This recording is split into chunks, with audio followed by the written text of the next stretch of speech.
Mais d'abord, les 4 vérités. Ce matin, Caroline Roux reçoit Yannick Jadot, qui est candidat à la présidentielle, candidat écologiste. Mais oui, il a gagné la primaire des Verts, mais la route est encore longue. Eh bien, pour se faire entendre sur des thèmes liés à l'écologie. Et pourtant, on étouffe à Paris et dans la région lyonnaise.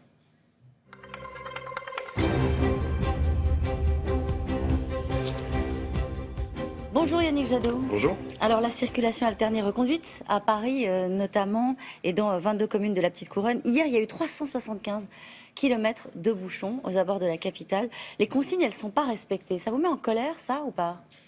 Je trouve que c'est criminel. Depuis, ça fait maintenant 6 jours que nous sommes avec des pics de pollution, que nous savons que nous sommes en train d'abîmer la santé de nos enfants, notre propre santé. Vous savez, quand on vit en Île-de-France, c'est 20 mois d'espérance de vie, 20 mois d'espérance de vie perdus liés à la pollution de l'air.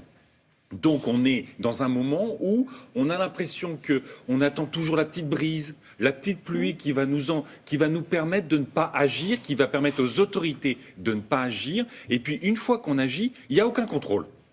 Ça a été dit dans vos reportages, c'est-à-dire qu'il y a cette façon, parce que d'une certaine façon, cette pollution serait invisible, elle nous fait tousser, mais elle est invisible, donc on n'agit pas. Le problème, c'est peut-être pas les contrôles, mais l'incivilité.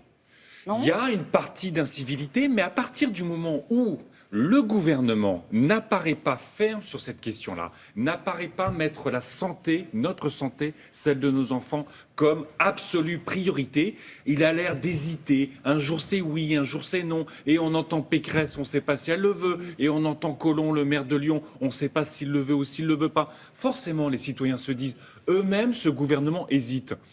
Donc s'ils hésitent, s'ils n'ont pas de volonté déterminée de protéger notre santé, on peut y aller. En plus, il n'y aura pas de contrôle. Et puis s'il y a des contrôles, on se doute qu'ils seront sympas. C'est quoi la bonne solution ? La bonne solution, c'est évidemment, immédiatement, en cas d'urgence, la circulation alternée. Il y a, vous savez, les systèmes de vignettes qui vont être mis en place à Paris et à Grenoble. Ça, c'est bien, c'est-à-dire que automatiquement, dès on évolue en termes de pollution, on enlève les véhicules les plus polluants. À Lyon, c'est encore différent parce qu'il n'y a pas la même volonté d'agir. Et puis, il faut incontestablement sortir du diesel. Ça fait combien d'années que vous tenez ce discours-là, Yannick Jadot? Ça fait combien d'années que vous essayez de bousculer les lignes sur un sujet, je le rappelle, qui fait quand même 500 000 Européens qui sont tués 42 000 chaque année. France.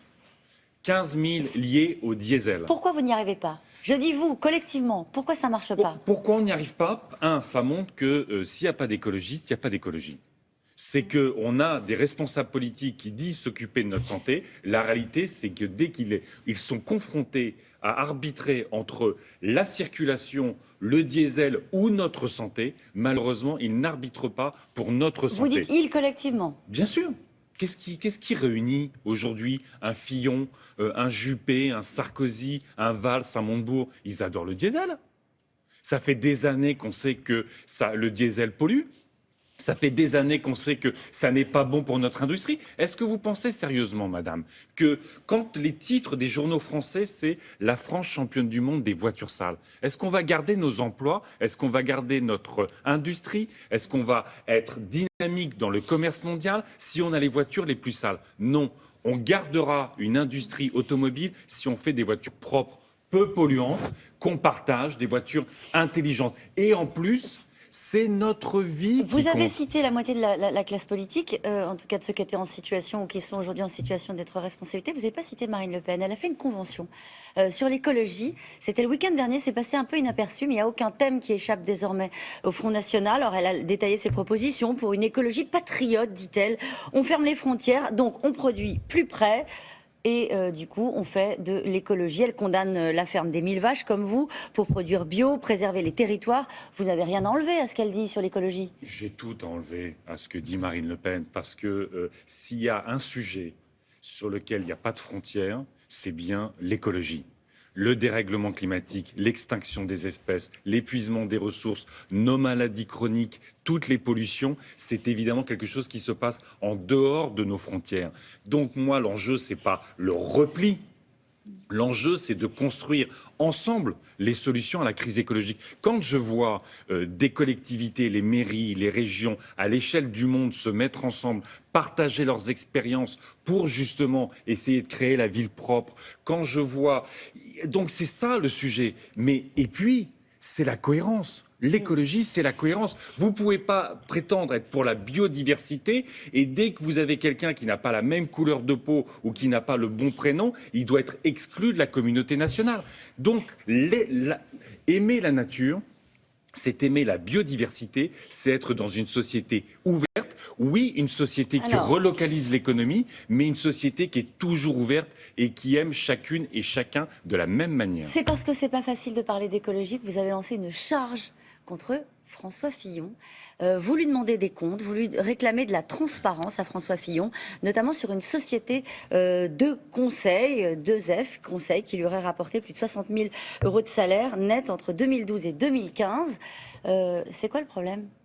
L'éthique, la probité, retrouver de la confiance dans les élus, ça fait partie de l'écologie. Est-ce que vous trouvez normal, madame, que des candidats à l'élection présidentielle puissent se présenter devant les Françaises et les Français et ne pas dire quels revenus ils ont touchés dans les années qui précèdent et qui a payé pour ces revenus? François Fillon a quadruplé ses revenus pendant la période où il était député avec une société de conseil. Le problème, c'est qu'il gagne de l'argent ? Non, le problème, c'est qu'il ne met pas de manière transparente quels ont été ses clients. Est-ce que vous trouvez normal qu'on vote pour quelqu'un sans savoir s'il a été financé par des groupes pharmaceutiques, par la City de Londres ou par des États étrangers ou par des entreprises étrangères? Est-ce que ça ne remet pas en cause sa capacité à diriger ce pays en toute indépendance s'il s'avérait que des sociétés étrangères ont participé au financement de sa vie? Vous avez des informations ou vous demandez des comptes? Je demande des comptes. Je trouve extraordinaire et profondément scandaleux qu'un candidat à l'élection présidentielle puisse venir devant les médias et dire « j'ai touché 17 000 € en moyenne par mois pendant les 5 dernières années, mais je ne veux pas vous dire qui m'a payé pour des prestations que je ne veux pas vous... » C'est pas la première fois que vous lancez cet appel. Pour l'instant, il ne vous répond pas. Mais à vous de l'interroger. Mais probablement, il est gêné de cette affaire. Donc, à vous de l'interroger. La prochaine fois que vous voyez François Fillon, vous lui dites, mais dites-nous en toute transparence, si vous n'avez rien à cacher, qui a financé les 17 000 € par mois que vous avez touchés pendant 5 ans? Bon, on lance l'invitation à François Fillon pour qu'il vienne vous répondre mais sur sa société de conseil. Mais ça marche pour tous les candidats, hein. Vous savez, je vise. Mais bien sûr, chaque candidat doit se présenter devant les Françaises et les Français en disant combien d'argent il a touché, c'est normal, mais quels ont été nos clients, qui nous a financés. Parce que franchement, il y a trop de lobbies qui perturbent la vie politique, il y a trop de lobbies qui nous empêchent d'agir sur la santé ou qui nous empêchent d'agir à l'échelle internationale. Quand on voit les massacres à Alep, toute complaisance avec Poutine aujourd'hui est une corruption politique. Merci beaucoup, Yannick Jadot. C'est à vous, William. Merci.